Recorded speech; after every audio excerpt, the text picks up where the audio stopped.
নওগাঁর মহাদেবপুর উপজেলার জন্তি গ্রাম থেকে কদমতলী মোড় পর্যন্ত প্রায় ৯ কিলোমিটার গ্রামীণ সড়ক। এই সড়কের ২ কিলোমিটার এলাকা জুড়ে সহস্রাধিক অর্জুন গাছ থাকায় স্থানীয়দের কাছে পরিচিত অর্জুন গাছের সড়ক হিসেবে। অর্জুন ছাড়াও এখানে রয়েছে নানা গাছের সমারোহ।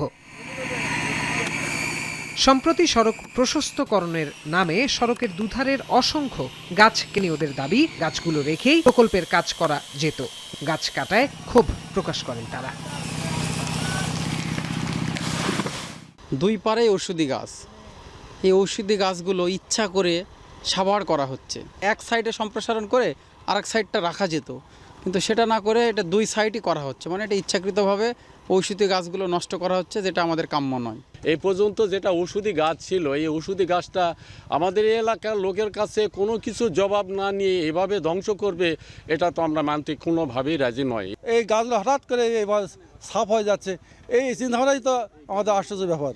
কেন সাফ হয়ে যাচ্ছে? আমাদের কোনো আর পরামর্শ নাই, আর মিটিং নাই, কিচ্ছু নাই।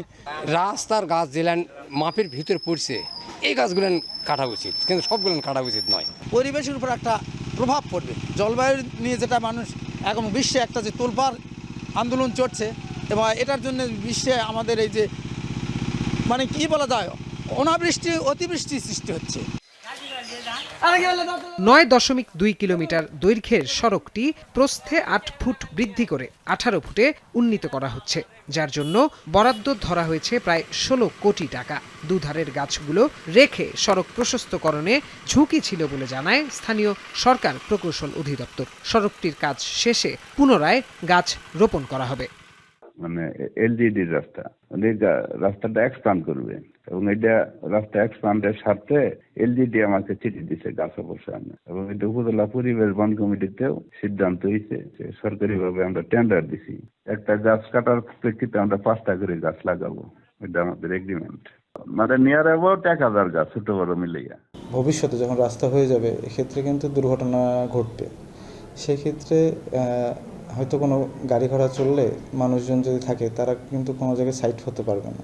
আমাদের প্রতিবন্ধকতা এটাই যে ওয়াইডেনিং করতে গেলে ওই গাছ রেখে করাটা যৌক্তিক মনে হবে না।